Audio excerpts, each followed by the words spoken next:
नमस्कार सभी को। आज के इस वीडियो में हम जेटेड 2012 में पूछे गए हिंदी के महत्वपूर्ण प्रश्न को देखेंगे और उनका सही उत्तर भी समझेंगे। ये सभी प्रश्न जेटेड 2026 की तैयारी के लिए बहुत ही उपयोगी है, क्योंकि पिछले वर्षों के प्रश्नों से परीक्षा का पैटर्न समझने में काफ़ी मदद मिलती है। तो वीडियो को अंत तक ज़रूर देखिएगा। और चलिए शुरू करते हैं आज का सेशन। आज का क्वेश्चन शुरू होने से पहले हम लोग को कविता पढ़ना है, उसके बाद उससे रिलेटेड क्वेश्चन बनाने हैं। कविता है, कठिन राह में रुकना मत, आंधी से भी झुकना मत, जो आगे बढ़ते जाते हैं वे ही जीवन जीत पाते हैं। क्वेश्चन में पूछ रहा है, इस कविता के द्वारा कवि मनीष को क्या संदेश देता है? मुश्किलों से मुंह मोड़ लेना, मुश्किलों से भागना, मुश्किलों को सामना करते हुए आगे बढ़ना, अब मुश्किलों को समझना। तो इसका सही उत्तर होगा ऑप्शन सी, मुश्किलों को सामना करते हुए आगे बढ़ना। नेक्स्ट क्वेश्चन चलते हैं 2 नंबर। वसुधा का पर्यायवाची शब्द है? ऑप्शन ए वसुंधरा, बी नीरज, सी गिरी या डी भावना। इसका सही उत्तर होगा ऑप्शन ए वसुंधरा। अगला क्वेश्चन चलते हैं 3 नंबर। गिरी शब्द का संधि विच्छेद है? ऑप्शन ए गिरी जोड़ स, ऑप्शन बी गिरी जोड़ स, सी गिरी जोड़ इस और डी गिरी जोड़ इस। तो इसका सही उत्तर होगा ऑप्शन सी, गिरी जोड़ इस। नेक्स्ट क्वेश्चन चलते हैं 4 नंबर।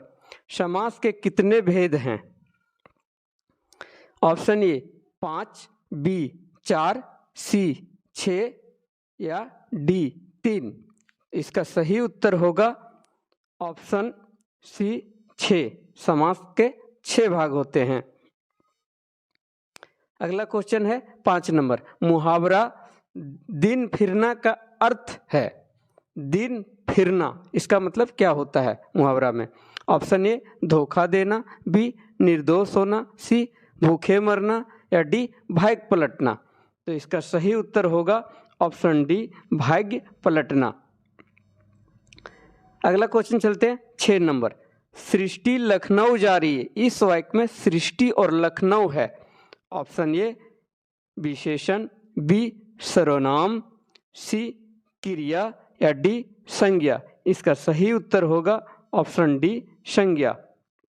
अगला क्वेश्चन चलते हैं 7 नंबर। बुढ़ापा क्या है?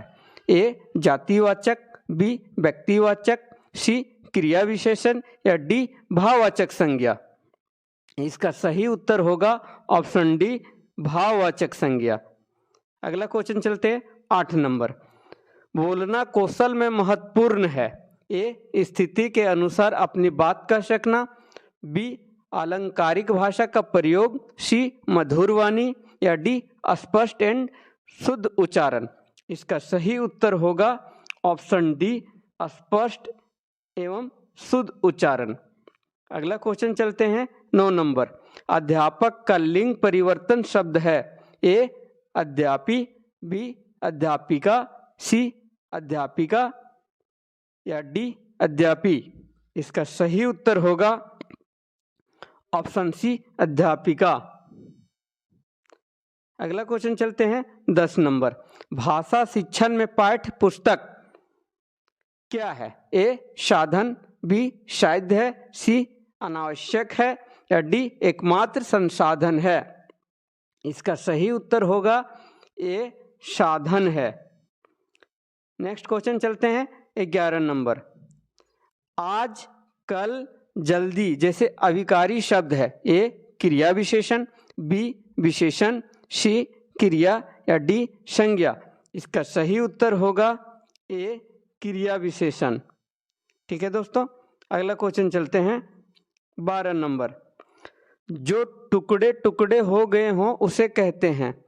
ए गुप्तचर, बी हितैषी, सी खंडित या डी पाक्षिक। इसका सही उत्तर होगा ऑप्शन सी, खंडित। अगला क्वेश्चन चलते हैं 13 नंबर। क्रिया करने वाले को कहते हैं? ए कर्ता, बी कर्म, सी अपादान या डी संबंध। इसका सही उत्तर होगा ए कर्ता। नेक्स्ट क्वेश्चन चलते हैं। नेक्स्ट क्वेश्चन जाने के पहले ए हम लोग का गद्यांश है, तो हम लोग गद्यांश को पढ़ेंगे। इस गद्यांश से दो क्वेश्चन है, क्वेश्चन नंबर 14 और 15। तो पहले हम लोग गद्यांश पढ़ते हैं। साहित्य तो एक सात्विक जीवन है, उसे कठिन तपस्या और महान यज्ञ समझना चाहिए। जहाँ व्यक्ति के व्यक्तित्व को कोई स्वतंत्र विषय नहीं रह जाते, उच्च साहित्य की वह भाव भूमि है। वहाँ अपरिग्रह का साम्राज्य है, फोटो नहीं छापे जाते। वहाँ वाणी मौन रहती है, गाथा गाने में सुख नहीं मानती। उस उच्च स्तर से जितने क्रियाकलाप होते हैं, आत्म प्रेरणा और आत्मकथा का नाम लेना पाखंड बढ़ाना है। हमारे देश में आत्मकथा लिखने की परिपाटी नहीं रही है। तो देखते हैं इससे कौन सा क्वेश्चन पूछा जा रहा है। ये क्वेश्चन नंबर 14 में है, साहित्य को क्या माना गया है?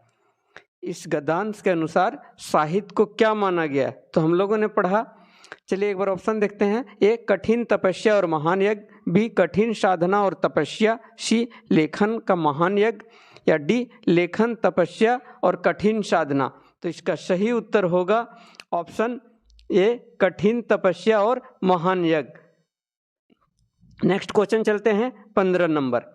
15 नंबर पूछ रहा है, उच्च स्तर से क्रियाकलाप किससे होते हैं? ऑप्शन ए आत्मानुभव से, बी आत्मकथन से, सी आत्म प्रेरणा से या डी आत्मलोकन से। इसका सही उत्तर होगा ऑप्शन सी आत्म प्रेरणा से। Like, subscribe and share.